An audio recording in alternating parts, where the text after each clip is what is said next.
Hello friends, once again welcome to my channel JS the English. दोस्तों, मैं हूं आपका दोस्त अनिल सिंह और आपके लिए मैं लेकर आता हूं इस चैनल पर इंग्लिश विषय से रिलेटेड जानकारी।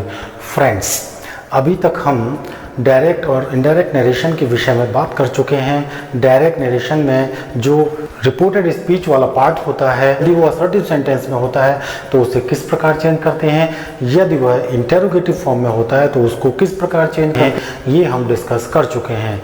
लेकिन फ्रेंड्स, अभी तक हम केवल एग्जाम्पल्स के माध्यम से ही ये समझने का प्रयास किए हैं। आज हम रिपोर्टेड स्पीच वाला पार्ट यदि असर्टिव सेंटेंस होता है तो ऐसे वाक्यों को किस प्रकार इनडायरेक्ट में चेंज करते हैं, ये समझने के लिए हम यहाँ एक्सरसाइज के रूप में कुछ सेंटेंसेस के माध्यम से प्रैक्टिस करेंगे। फ्रेंड्स, मुझे पूरा यकीन है कि आपने पिछले वीडियो को जो कि असर्टिव सेंटेंस से रिलेटेड था वो देखा होगा। फिर भी यदि आपने नहीं देखा है तो मैं ऊपर वीडियो में लिंक दे दूंगा, आप उस वीडियो को जाकर के तुरंत देख लें जिससे कि आपकी समझ में आ जाए। तो फ्रेंड्स, आज हम असर्टिव सेंटेंस के ऊपर डिस्कस करेंगे, एक्सरसाइज के रूप में डिस्कस करेंगे कुछ सेंटेंसेस को। आइए अब हम देखते हैं। पहला सेंटेंस हमने यहाँ लिखा है, I said to them I am unable to walk. Inverted comma के शुरू होते ही ये जो पार्ट है असर्टिव सेंटेंस वाला पार्ट है, इसको आप कैसे चेंज करेंगे। सेड टू, मैंने बताया था कि सेड टू यदि आता है तो सेड टू को हम टोल्ड में कन्वर्ट कर देते हैं क्योंकि इसका ऑब्जेक्ट आया हुआ है। तो हमने यहाँ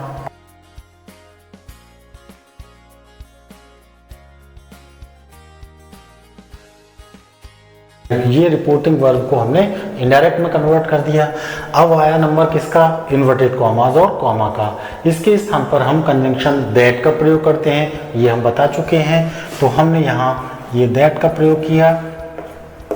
अब हम क्या करेंगे, आगे सेंटेंस की ओर मूव करेंगे।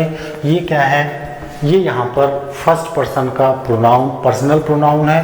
फर्स्ट पर्सन के प्रोनाउन को हम चेंज करते हैं हमेशा रिपोर्टिंग वर्ब के सब्जेक्ट के हिसाब से।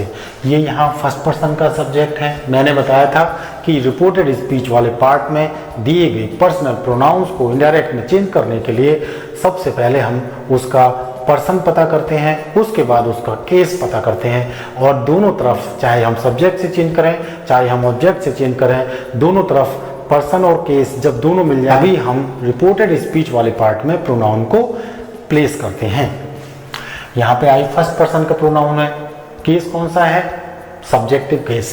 किससे चेंज करेंगे, रिपोर्टिंग वर्ब के सब्जेक्ट से। सब्जेक्ट क्या है यहाँ पे, ही सब्जेक्ट आई सब्जेक्ट, दोनों केस एक जैसे हो गए। तो हमने यहाँ पर ही का प्रयोग कर दिया। अब यहाँ हम वर्ब चेंज करते हैं। यदि रिपोर्टिंग वर्ब वाला पार्ट पास्ट टेंस में होता है, यानी कि वो वर्ब पास्ट टेंस में दी गई हो, तब हम इसमें वर्ब में चेंज करते हैं। ये एम दे रखा है। हमने आपको बताया था कि यदि रिपोर्टेड स्पीच वाले पार्ट में इज, एम, आर ये क्रियाएं अगर दी गई हैं, वॉज या वर में बदल देते हैं। जो नया सब्जेक्ट आता है इनडायरेक्ट वाले सेंटेंस में, उसी के अकॉर्डिंग वॉज या वर का प्रयोग करते हैं। ही, अब हम ही के साथ वॉज का प्रयोग करेंगे। ये वॉज हमने यूज कर दिया। He was enable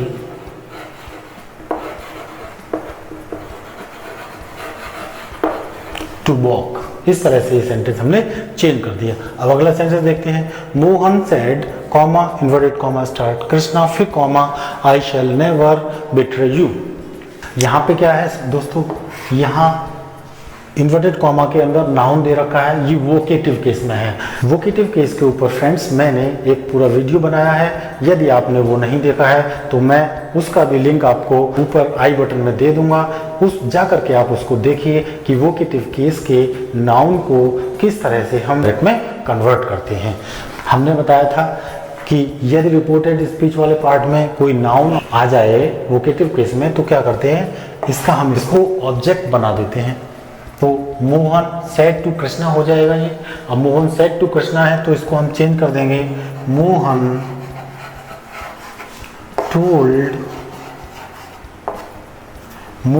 told Krishna.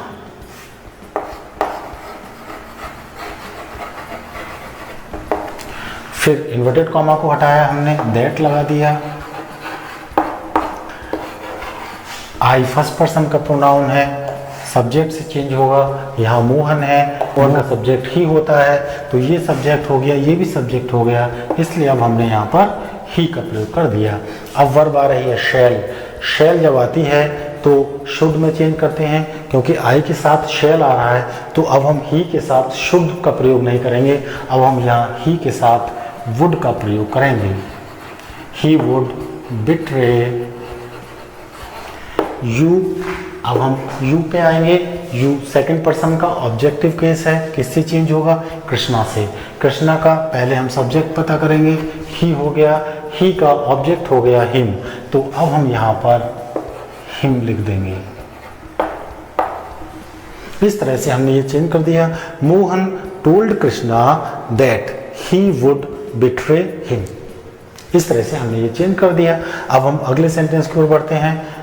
He said to us, if I were here, I would have prevented it. ये सेंटेंस कंडीशनल सेंटेंस है। कंडीशनल सेंटेंस के ऊपर भी मैंने आपको बताया था कि किस तरह से हम ऐसे वाक्यों को चेंज करते हैं।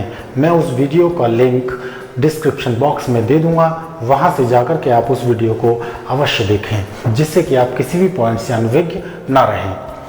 तो मैंने बताया था कि यदि रिपोर्टेड स्पीच वाला पार्ट कंडीशनल सेंटेंस है और वो ऐसी कंडीशन है, ऐसी इमेजिनेशन है जो कि अनरियल हो, अवास्तविक हो, जिसका वास्तविकता से कोई लेना देना नहीं होता है, तो ऐसी कंडीशन में हम सेंटेंस को कैसे बदलते हैं? पहली चीज तो यह है कि सेड टू है तो सेड टू को टोल्ड में ही चेंज कर देंगे।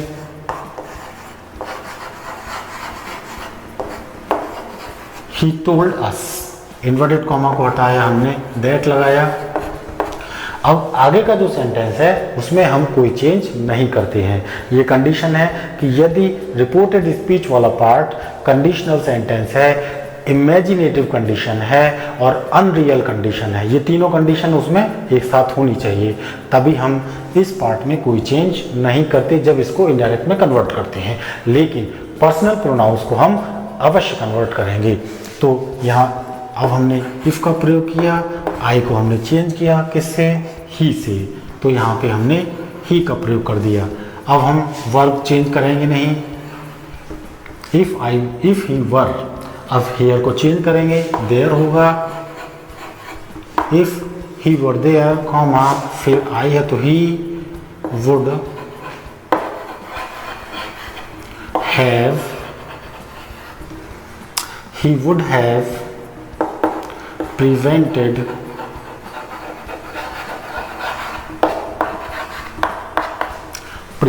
इस तरह से इस सेंटेंस को हम इनडायरेक्ट में चेंज करते हैं। अब अगले सेंटेंस को चलते हैं। he said to her, my mother is going today। said to को चेंज किया, he told her, inverted comma को हटाया तो हमने यहाँ दैट का प्रयोग कर दिया। अब यहाँ प्रोनाउन माई है, ये फर्स्ट पर्सन का पजेसिव केस है, किससे चेंज होगा? ही से। ही का पजेसिव केस हिज होता है, तो यहाँ पे हिज मदर, अब यहाँ पे हिज मदर हो गया। वर्ब यहाँ इस दे रखी है, इसको चेंज कर देंगे हम वॉज में। वॉज गोइंग, ये निकटता सूचक शब्द आ गया। निकटता सूचक शब्द को जब इनडायरेक्ट में चेंज करते हैं तो ये दूरी सूचक शब्दों में बदल जाते हैं। टुडे को हम चेंज कर देंगे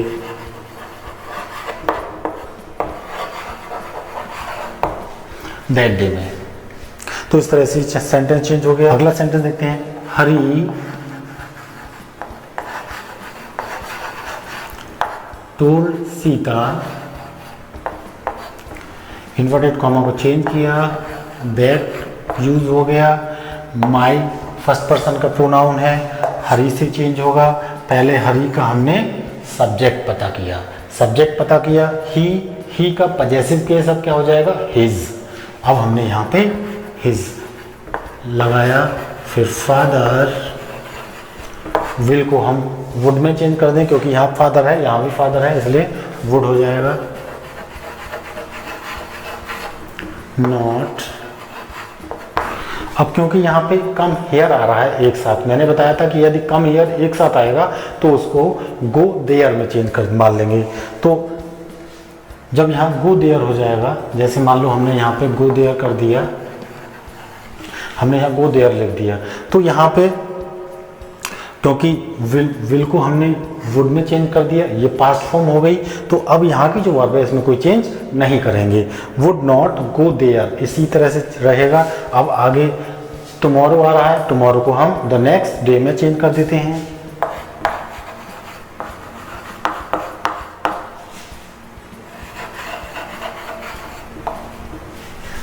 तो इस तरह से फ्रेंड्स हमने आज कुछ सेंटेंसेस को प्रैक्टिस करके ये जाना कि रिपोर्टेड स्पीच वाले पार्ट में यदि असर्टिव सेंटेंस आता है तो उनको हम इनडायरेक्ट में किस तरह से चेंज करते हैं।